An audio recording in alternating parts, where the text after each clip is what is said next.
Imagine this. You're standing in a vast, endless hallway. Each door around you glows with temptation, pleasure, comfort, attention, food, sex, validation, dopamine in 1,000 flavors. Every time you walk through one of those doors, you feel a brief rush. A reward. A spark. And then, emptiness. You step into another door. Another spark. Another emptiness. And so you move again. Door after door, spark after spark, emptiness after emptiness. Now pause. Look down. You're wearing chains.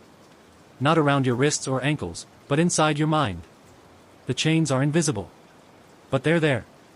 Bound not by metal, but by desire. Desire. The beautiful lie. The silent master. The hidden puppeteer of your every move. You think you are free, but what if you've only been conditioned to chase? To crave? To obey the whispers of a mind hijacked by impulse? What if every "I want" is actually "I'm owned"? What if the thing you worship, the thing you chase, is the very thing keeping you enslaved? Modern life tells you this: do what feels good. Follow your desires. Live your truth. But James Allen warned of something darker. The man who does not control his desires is controlled by them. A man who is ruled by his craving for pleasure is not a man. He is a leaf in the storm. A puppet with no strings visible, but a master, nonetheless. We live in an age where self-indulgence is mistaken for self-expression. Where discipline is seen as repression. Where the words, "I deserve," echo louder than, "I must become." And yet, there is a growing emptiness. A spiritual starvation. People are more anxious, more lost, more broken, despite having every tool to feel good. Why? Because desire, unchecked, leads not to joy, but to dependency. What feels like freedom is often addiction in disguise. What if desire is not the flame of your soul, but the leash on your spirit? What if pleasure without purpose is poison? What if every time you give in, you're training yourself to be weaker, not freer?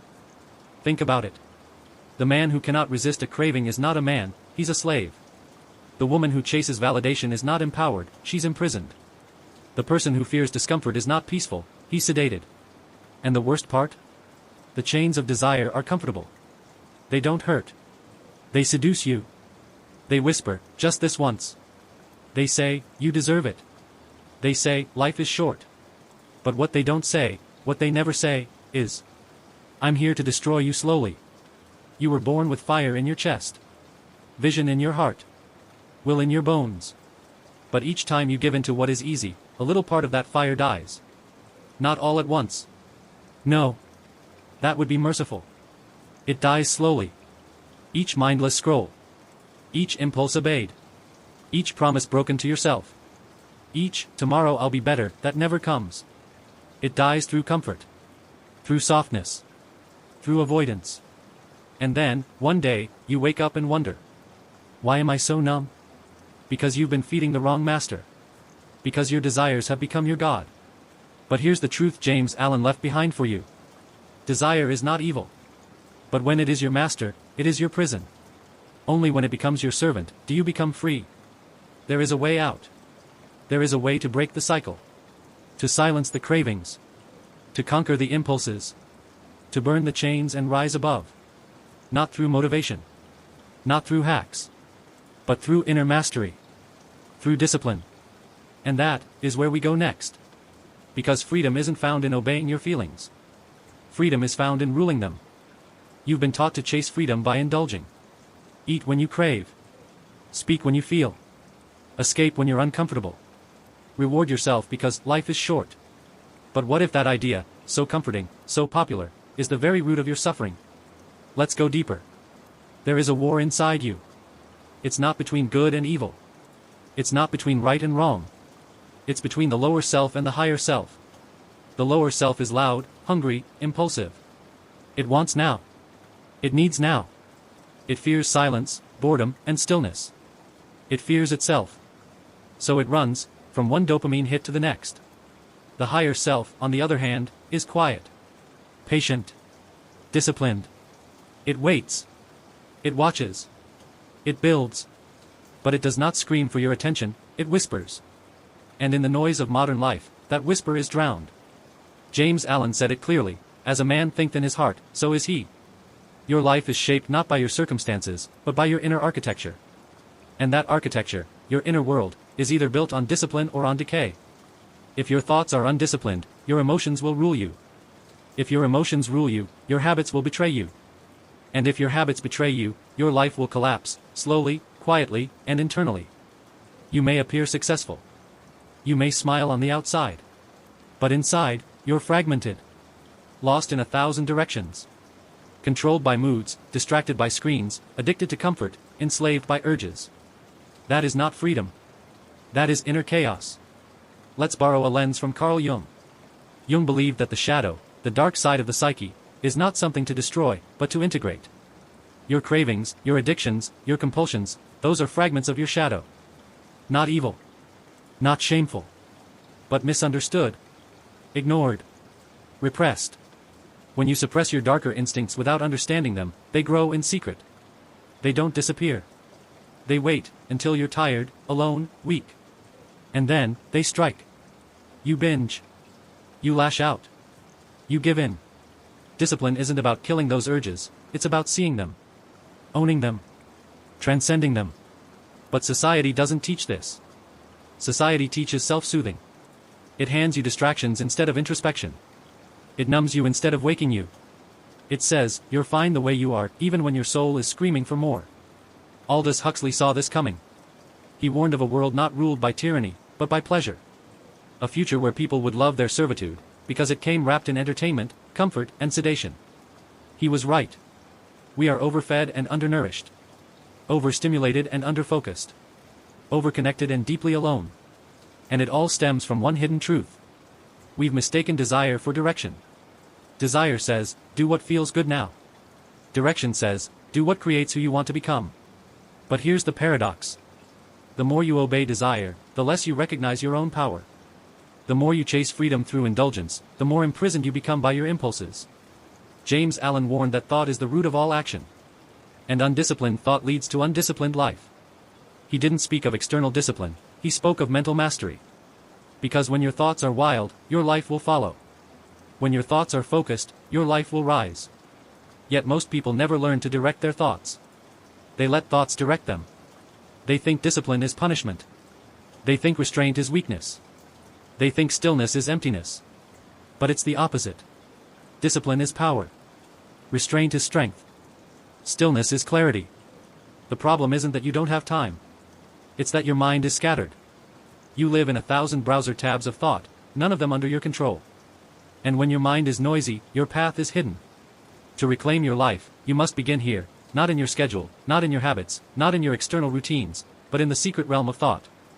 You must become a master sculptor of the inner world. Sharpening thought like a blade. Training emotion like a wild horse. Bending attention like light through a lens. Because only the disciplined mind sees clearly. Only the disciplined mind can resist illusion. Only the disciplined mind can create freedom. Discipline is not restriction, it is alignment. It is the bridge between who you are and who you were meant to become. James Allen knew this. He did not shout. He did not preach. He simply observed that the man who controls his mind controls his destiny. Not because of motivation. Not because of willpower.